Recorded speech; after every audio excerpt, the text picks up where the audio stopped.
Greetings one and all, I am the Drunken Goth. Welcome back to the channel, and in today's video we are going to be having a look at common problems that you will encounter with the Ferrari F360 and Ferrari F430. Now, as a classic and supercar mechanic, I have worked on quite a lot of these cars, and if you were to enter into ownership into one of these cars, there are a few things that you should know, a few problems that you will encounter during your ownership.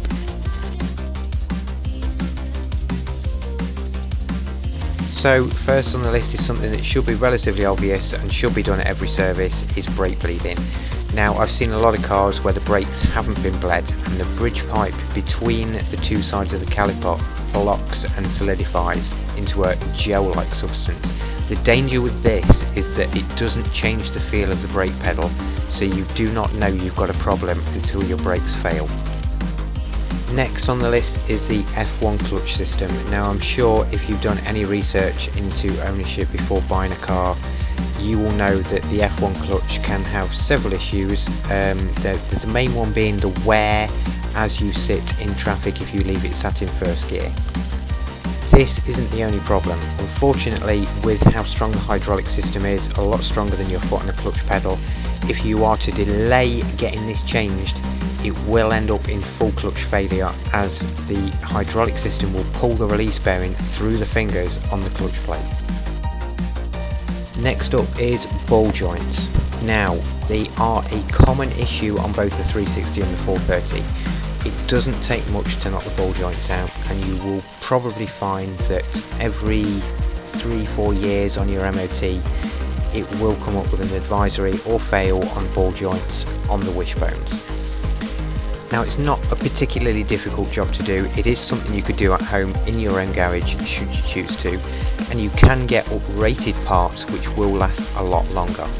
I would recommend the Hill Engineering ball joints. It's something I've used in the past, it's something that lasts a lot longer, and it will save you money in the long run. If you do use Main Dealer for this job, they will try and tell you that Ferrari will only supply a full wishbone, a full arm, complete with the ball joint, not the ball joint separately, which is why this is one job. Although everybody loves the service stamp in the book from Main Dealers, I would try and take it to a specialist or try and do it yourself. It is not something that's going to degrade the value of the car, but it is something you will save a lot of money on by not going through Main Dealer. Next up we have 430 exhaust manifolds. Now, this is something that should be fairly obvious as soon as you start up the car. The exhaust note will be fairly raspy, fairly stifled compared to what it usually is, and it is something that is fairly critical to being solved relatively quickly. Now, what usually happens is as the manifold breaks down, it starts to disintegrate and various parts go back into the combustion chamber, which runs the risk of damaging the pistons. If you let it get to this point, obviously it suddenly becomes a lot bigger job if you have to rebuild the engine. But just replacing the manifolds, there are several avenues to go down. You can either replace them with stainless manifolds from an aftermarket company, or you can go for the 430 Challenge manifolds. Again, anything just to get away from the normal manifolds, which will again break down over time. Next up we have one that's quite common to 360s, that is the F1 pump. It is something you can tell quite easily whether or not it has gone down, as when you first insert the key you can usually hear it priming in the engine bay just before you're about to select gears. This is another one that's actually quite expensive if you were to go through Ferrari Main Dealer, but the part is actually a Celespeed part and you can get it from most Fiat and Alfa Romeo dealers and save yourself a lot of money.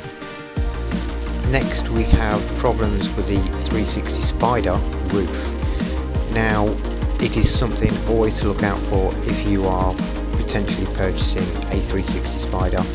One of the main issues they have is what we refer to as the ears, one of the last pieces that come up and encompass the two roll hoops behind the seats.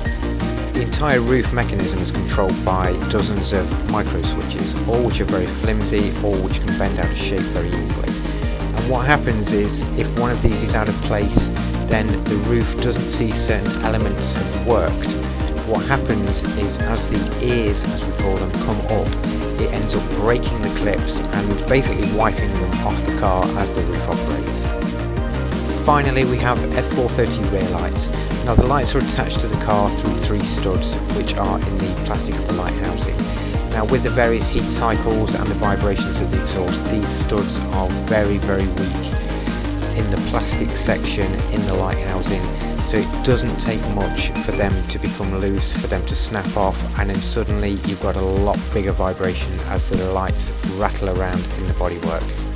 It is always something to look out for pre-purchase, but obviously in your ownership you will probably encounter this problem in the future as well. Well, that is it for today's video, guys. If you enjoyed the video, please drop a like on it. Please like, share and subscribe, and I shall see you all on the next one. Bye bye.